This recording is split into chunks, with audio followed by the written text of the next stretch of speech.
Welcome to the Business Spotlight Series. My name is Nate Woods. I'm a senior partner here at Action Coach Peachtree, and today we have Lance, who is the CEO of Safe Haven Risk Management. Today we're going to talk a little bit about his business, how he got into business ownership, some challenges he's faced, and some best practices he's put in place since being a business owner. If it's your first time to the channel, just make sure to like and subscribe so you get notifications when we drop new interviews just like this. And Lance, welcome. Thanks for being here today. If you would, just kind of give us a brief overview of your background and a little bit about your business. Hey, so I appreciate you having me on. This is awesome. So I guess a little bit about me. So I'm a retired special agent with the U.S. State Department, the Diplomatic Security Service. I'm also a retired reservist. I was in the military for 10 years active, and then about 15 and a half in the reserves. So I'm retired from both of those. And around 2017, I knew I was going to be moving towards retirement because I was getting close to the age. And I was thinking, okay, well, what do I want to do? And I didn't really want to do what a lot of my contemporaries do, go to the corporate sector, because that's just essentially, for me, that's trading, one boss for another one, right? Sure. So I really kind of batted around the idea of starting my own thing and doing things that I like to do and that I'm fairly good at. And so that's kind of how I got started. That's my background. Awesome. Love it. So let's kind of set the stage for anyone watching. So generally speaking, what does the ownership structure of your business look like? Do you have partners, investors? Are you the sole founder? Nope, it's a one-man operation. I bootstrapped this thing. Sometimes I wonder if that was a good idea, but yeah. So it's just me, and like I said, I've got a couple of employees down in Orlando. Awesome, love it, love it. So, what is your role in the business right now? Really, everything. If there's work to be done, generally speaking, I will take part in it. There have been some recent projects that one of my guys in Florida has done, but generally speaking, I do everything except for the accounting. I've got an accountant, I've got a lawyer. I don't do those kind of things, but when it comes to doing assessments or investigations, I do all those things. Perfect, love it. So let's talk a little bit about what makes your business special. So who are you looking to serve? Who is your ideal client? Yeah, so my ideal client are small and medium-sized companies that don't have director level security in place. Typically, from my philosophy is that those are really soft targets, those companies that are those sizes.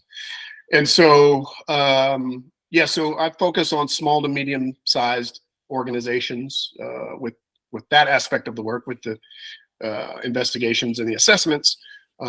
And for the other line of business that I have, the protection aspect of it, that's really for ultra high net worth people. Absolutely. So it kind of brings up a follow-up question. You say that's kind of a soft target. So I would say most business owners think, nothing like that would ever happen to me.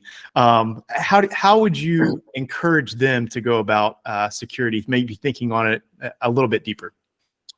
So, I got some practice at this, been serving overseas at our embassies and consulates. When diplomatic security agents are overseas, we sort of own the security portfolio at the consulate or the embassy. So you have to get buy-in from stakeholders, right? And so that's really the approach that I take. This sort of the same way that I, try to convince an ambassador to do something. I sort of use that same route, if you will. Gotcha. Awesome. Awesome. So what makes your business unique? Why would people choose you? Well, it's really my people, right? The people that I've got working with me. That's really the first thing that makes us unique. And, just the level of expertise that they bring to the table, I think that's really the two big things. Just my people, they're great guys and they're super smart and they do a good job. Awesome. Love it. What is one thing that you wish more people in your target market knew about your business? I wish they knew that they needed me, but seriously, yeah, I just wish that security is number one. It's not a revenue driver; it takes money away. So anytime you have to spend money as a business owner, you're looking to do it the most economical way. Mhm. Unfortunately, security is such that if you don't do some things proactively, you can, really get bit in the behind there. So, yeah, so that's what I'd say. Okay, perfect. So as you're trying to get that message out, especially being a new business, marketing is extremely important. So as you scale the business up and grow, what are a couple marketing strategies that you've used that you found to be successful? Well, I'm really just getting going here with Mhm. this particular customer base.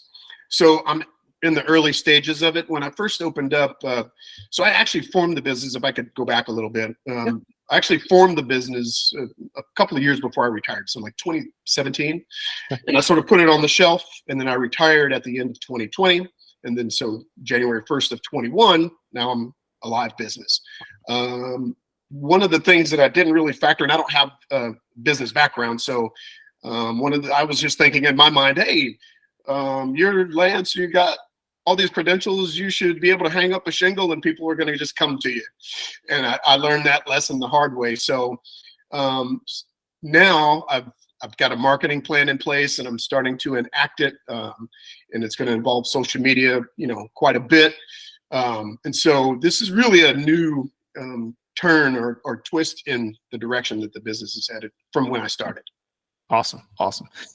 So we've talked a little bit about the business and kind of how you run things. I want to kind of take a step back and talk about your journey into it. So obviously coming into retirement, you said you wanted to do something for yourself, but what made you choose to go this route and open your own business versus, like you said, potentially going to work somewhere else?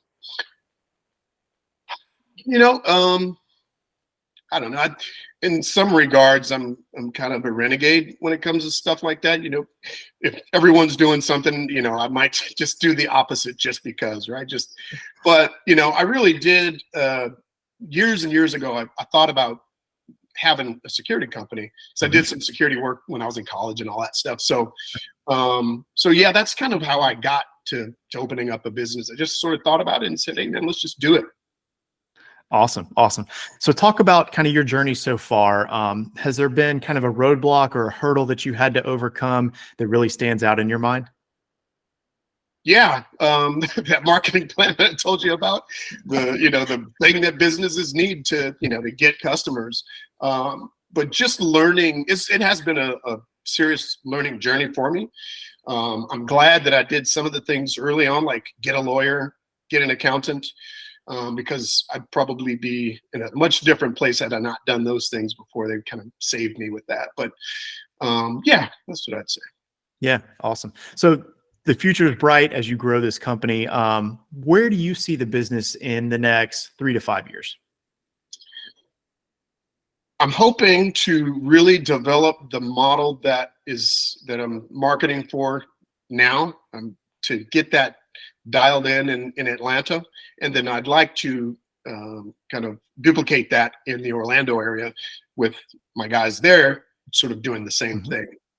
That's kind of how I see it out. Hopefully, in 3 to 5 years, my guys in Florida would be doing regular work that we've gotten from regular marketing and that sort of stuff. Awesome. Awesome. So as you grow and scale, team is going to be incredibly important. Just talk a little bit about your leadership style and kind of maybe how it's changed from your previous career to now your business career.